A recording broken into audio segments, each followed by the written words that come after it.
Hello friends, so welcome back to another video. Then tonight say Dei2 hi ale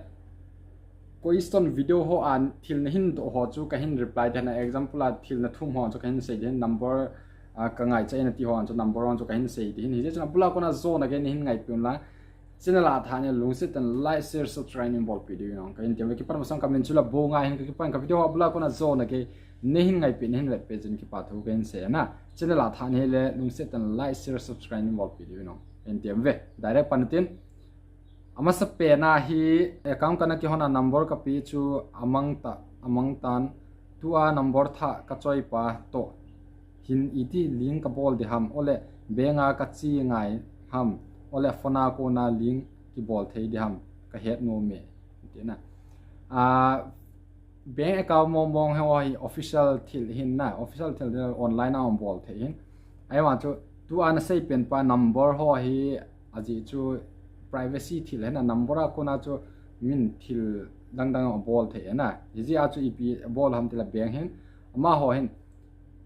number nakiman sa hi le na bol ding chu benga na che ding KYC form fill up na bol ding document na pi tha na ten le bol chu ma ho na hin khel pi de nang online na ki khel the hi ala chu min so na ki na ki khel pi ding tela min withdraw bol go ne le ama ho number ham chu pi kha hen lang khial hen lang withdraw ball la ball do en the na hi ja chu ept ball ham tela beng ho en privacy ko yo na mi thil ro he kimat na the hi ta ja chu KYC form fill up na ball in document ma chu na pi ding number tha ta chun ten about chu ama hon ni thum sunga chu hin update du na ti chu hen next question ga che ki le hen number block ding dan hin se yo ka phone among ji a ka number a block ka block good he cha he ga sei nom chile he ni tong thang ke ten video ene ki sem tan na video ene ki sem tan iti block da ham I phone mang khat chu iti block da ham location hold ham ti hon chu video ene ki sem tan video ga vela chun som ni lang ho a hon atha hin lai na ki sem lang ho chung ga check phe la chun content in chi lang cha ho na mu de na iti mi I phone mang chu iti number block da ham alo iti a phone chu direct format me dam ti hon chu ki se na atia bana ga che ki lew han gp ya sum amang ji e ept ham akila anazong akimuji poi cha he ga se nom chu tu la he tia chu sau sabin hi wa tam zo hi ep ham tele atm card na nei ji ayong he sum ki kat ji he na char sen thasi a ki kanin itela bank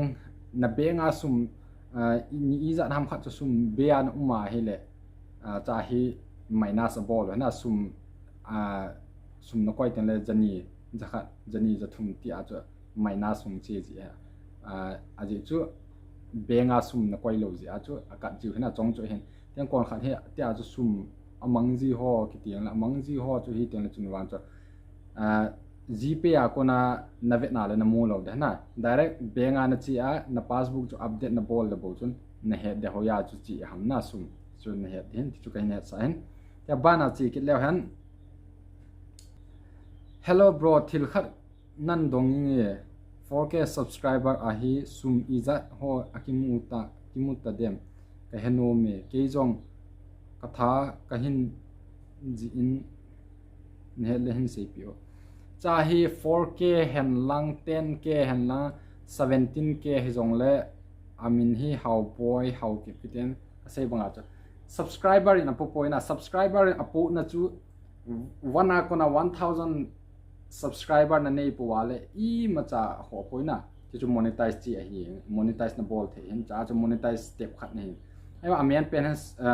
watch time alhina hele 4000 subscriber mala watch time thin lo monetize che lo na monetize ache jo hung che tayong le subscriber to 10 million phayong le ai lo le subscriber 1100 phayong le a views a lo wa le chai sum ki mu poina subscriber a sum ki mu poi views a ki akimu ti chu kai ne sa hen tam ban chu che ki le hen youtube account profile pics iti koi diu ham koi dam YouTube account profile picture ga according to YouTube browser ana che ding browser ana che zo ten la chun aning langa ko na profile de hen profile link hi on profile link bang ban room khat de aluma hona click zo ten la chun ep hung ti dam te la anoi langa hin ga che le chun editing ham khat symbol hum de na pencil symbol ho de hin pencil symbol ho khona mi try ten chun profile picture na change nom ha alo la cover YouTube cover picture na change nom tho chung de na ten chun cha chun dei pen na ki khial the ha chu kai ne sign aban che ki levan bro ATM expire ho kona sum transfer a sum iti kilado thei di ham ho jong hin si mo cha he ga sei nom chu expire ho hi wang hi ki khat thelo na expire jo ten sum na la do thelo ne na la do ding dan ga sei lan direct bank a passbook to na ki choya withdraw form na kila withdraw form na fill up ding ten na kila do thei na ai la wale apply na bol KYC apply na bol the expire hi lawan chu KYC form fill up down ama ho hin I expire ho chu atha ATM ka hin thon ju na chu ka hin sei hin ban la ga ve ki le han bro YouTube was our khang to lo game su che che set EPGA hi dem lung set and video a hil chen na in bolo ka what's our akal mong ta hi chai khat het pen diu chu ama he baldu family hin man hin do chu la what's time akim ati na what's time kim ji ahem EPGA ham ti le date issue hai na example a tu la pa date 1 a ko na chu tu la 28 ge chu what's our 1000 hong hling na 1000 hong hling chu next day athakit til date 1 a hona what's time to langa alui pa date 1 a what's time chu ahung ki to lo ting la na ai lo la alui pa what's time samasa what's time pa chu atam zo a tu tha pa date 1 a what's time a from zo a le langa pa chu ahung mai na sa le na what's time langa pa chu ahin dok zo lo ten chong chong ki me na ten chu bana atha sung hi a le atha sunga chu samasa a chu 10k what's time na mu a le 1k what's time na mu la tu tha pa chu wana kona date 8 ge cho sanga from ala chung kem from na minus de na langa 10 1k a kona chu tu la pa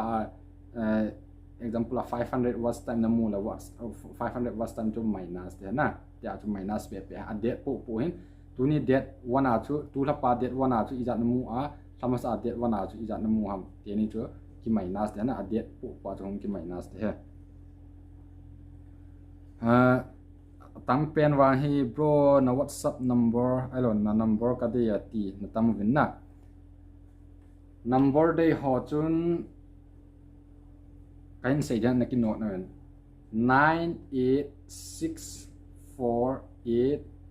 9864810579 hai na ka WhatsApp number hai cha hi telewan nin call hi win na direct WhatsApp na te chana WhatsApp nin thot WhatsApp ma message nin thot the din awa nin thot nge ala WhatsApp ma lung set ten namin na na nin sei pe di no ka hin tiam ve chu hin chen bo chu hin se tin chen bo chu ka hin reply hana aba no dang chu me ni wa dang hoi next